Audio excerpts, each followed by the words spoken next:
Everyone. Today we're going to take a look at the time card with Entertainment Partners. It's pretty simple, although there's a few things to pay attention to if you don't want your payment to be delayed because the time card was bounced or anything like that. So first things first, we're going to enter the job name. Job name means the movie or TV or anything you're working on. So again, just like for the start form, you want to ask the production people you're working with if they can give you the actual name of the show, which might not be the name of the call sheet, but for the sake of this example, we'll just put the movie. And the production company, again, something like the movie LLC. Your guaranteed hours should also be on the start form. You can copy that from there. But most often it is 12 hours that are guaranteed in your day. Sometimes it can be 8 and sometimes it can be 4. Or if you're maybe above the line, maybe there's no guarantee. And then your rate is what is also showing on the start form, and that's your hourly rate that we want in there. Putting your daily rate doesn't really damage things, but it's not exactly the proper way of doing that. So, you want to do it as good as you can so that, again, nothing is delayed. So we established in the start form video how to calculate a daily rate. I'm not going to go over that, but we're just going to say, for instance, you were making 300 a day, so I'm going to do 300 divided by 14 to get my my basic rate. Now you can see that my little Excel sheet here calculates the overtime rates, but obviously you can do that very simply by multiplying the basic rate by 1.5 for the overtime between 8 and 12 hours, and by 2 for the overtime after 12 hours. Week ending. So a lot of people usually don't really know what to do there. Week ending is always a Saturday, or 99% of the time it's a Saturday. So you just want to look at the date where you're working and look at what is the next Saturday's date and enter that. So let's say that today is Wednesday, for instance. I'm just pulling that out of nowhere, but Wednesday, and we're June 1st.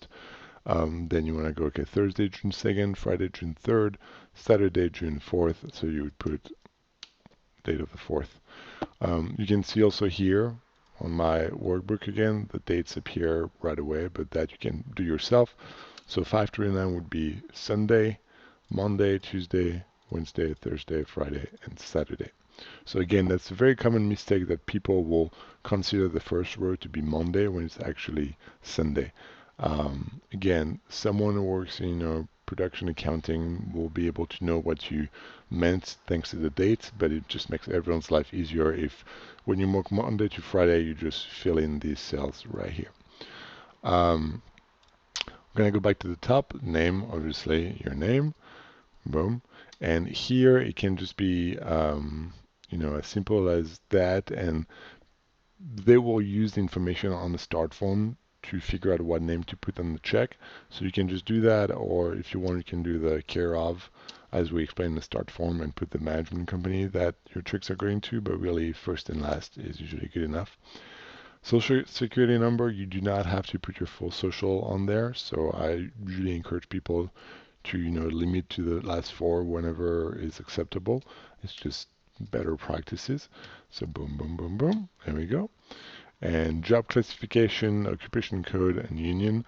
So here it's a crew time card. There is a union time card, so I don't really know why they mention union, but job classification is simply your position, as we've seen before. So let's say, BB group, why not? And account would be the account code that matches that position. So again, if you had it on the start form, you can copy that. Otherwise, leave it blank. Your production office will take care of it. Loan out. So if you are loan out, that's where the name would appear. So for instance, Freelancer Inc. Why not? Just it's worth noting that you have to be a corporation, or you have to be an LLC that files as a corporation.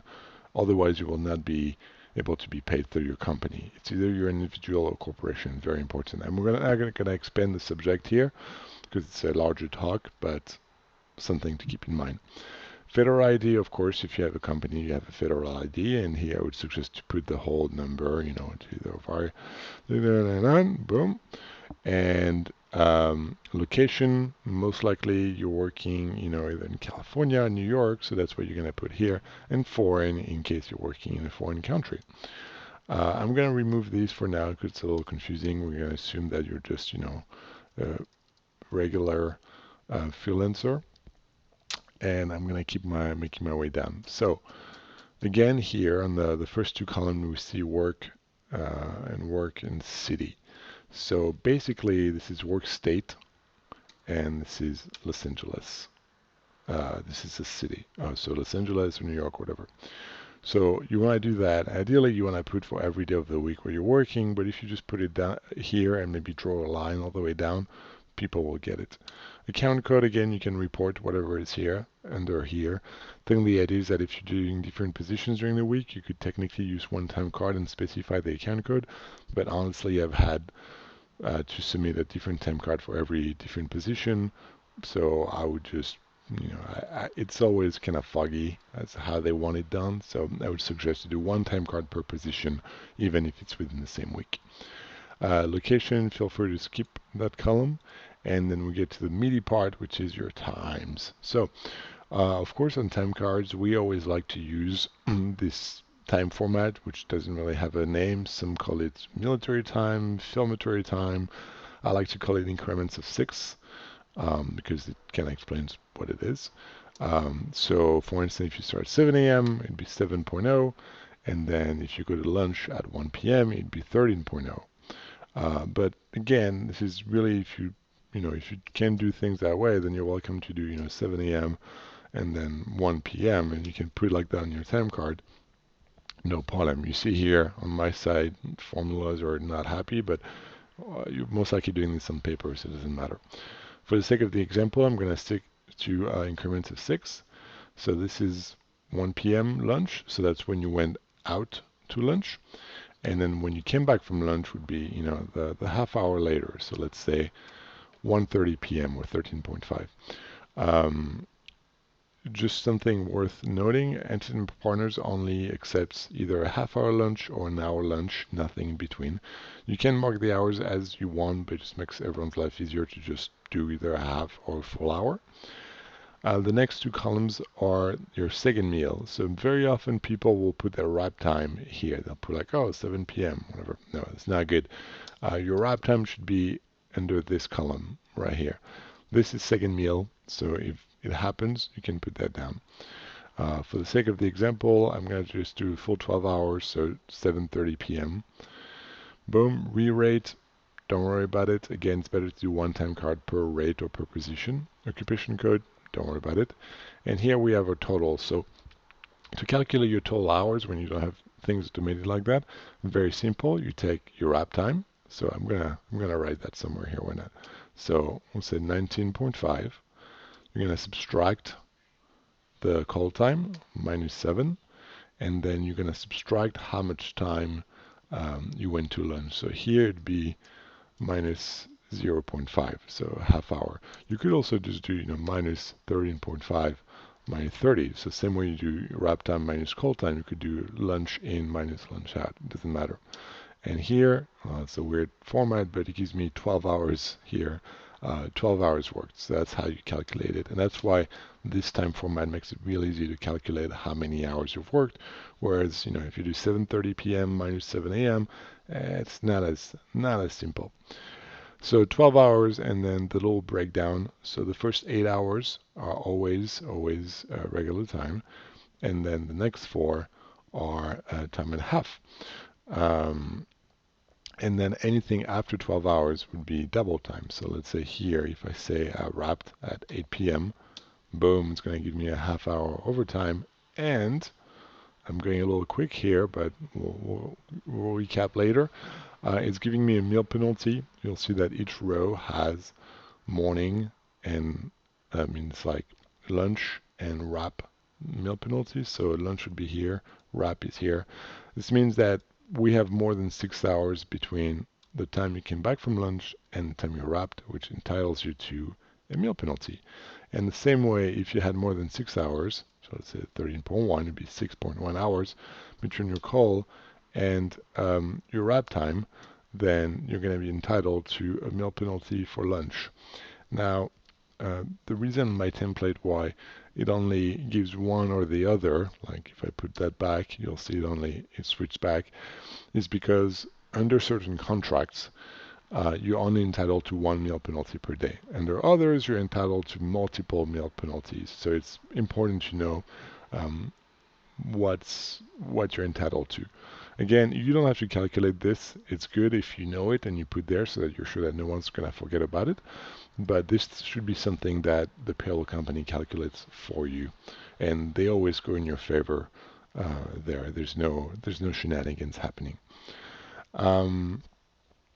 You'll see this column here. It says breakfast, yes or no. This doesn't really exist on the carbon copy format.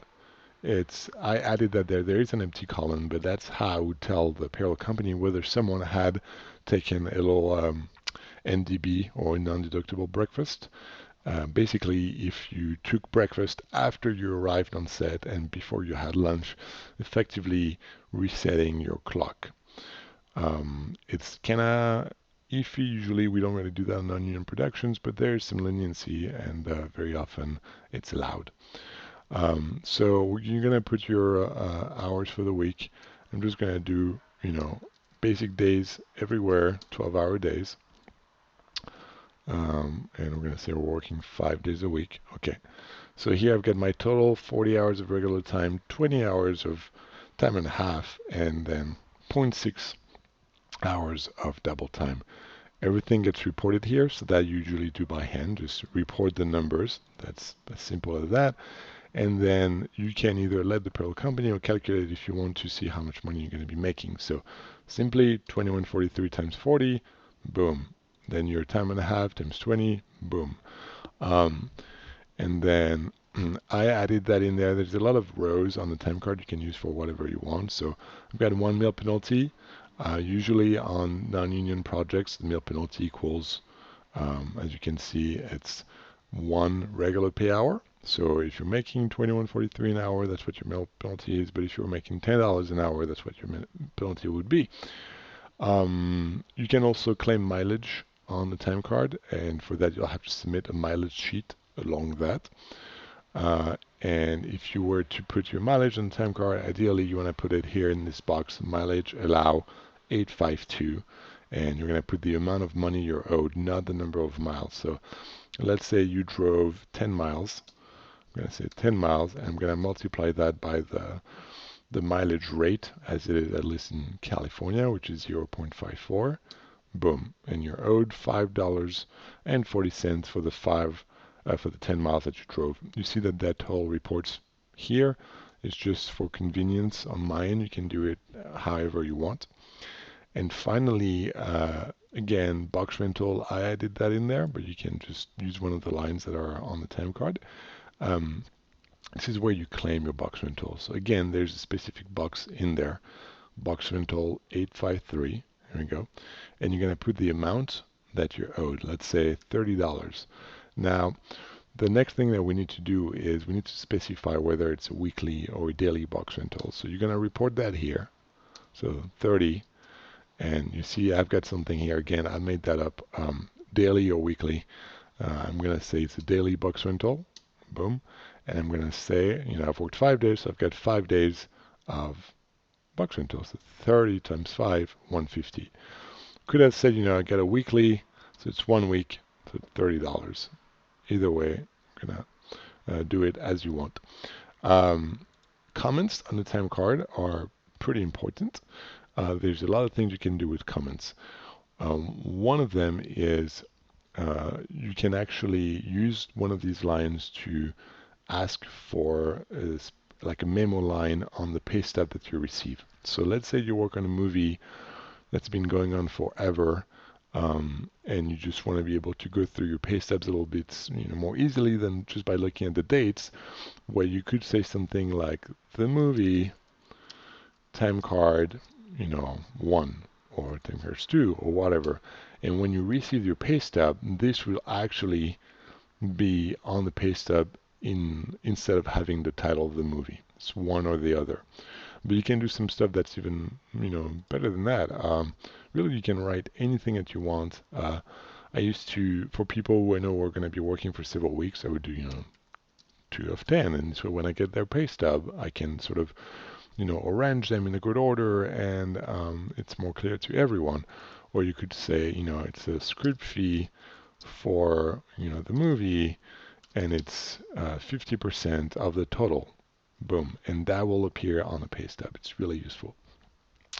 Other comments, things are just for the payroll company or your production accountant.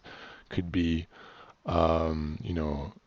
please note a rate change if your rate just changed, or, address change. This way you're sure that they're looking at the right start form and not using an old one.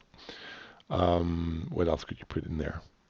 I don't know. There's a lot of stuff that you can do there. It's don't hesitate using that. And then there's a few boxes at the bottom that are helpful. Meals allow, if you're claiming per diem, you will enter that under meals allow 861. Yeah, make sure though that you're using this box. Meals allow, mileage allow. Do not put things under meals tax or mileage tax. It's a very different concept. I'm not going to go into the details because it's a little too much, but that is pretty important. And finally, you're going to sign your time card at the bottom before you turn it in. Very important as well. We talked briefly about the box rental. Make sure that if you are claiming a box rental, you're also film this little form from Interested Partners. I'm going to go over it very quickly. Production company, we said the movie LLC, your name, the last 4 of your social. There's no need to put the full number. Your loan ID if you have it, federal ID if you have it. Rental rate, again, you're going to specify, 30 per day or per week. Boom. And the weekending date. So that was the same date that we had up here. So let's say 6/4 for this example. Again, I don't have 6/4 with a Saturday. I'm just using that as a random example. Inventory. So you want to just describe a little bit what your box rental contains. And we'll say, if you're a baby grip, maybe it's, I don't know, C-stands and whoops, that did not happen well. What else can you bring? Tools, maybe a cart, whatever it might be. And you're gonna check the little box that says attach, meaning that it's attached literally in this form. Once you've submitted this form, you will still have to submit a form every week with your time card. It's kind of annoying, but that's the way it's done. But from now on, you can just, instead of saying attached, you'll just say on file, and you're done, and I'll just refer to what was there before.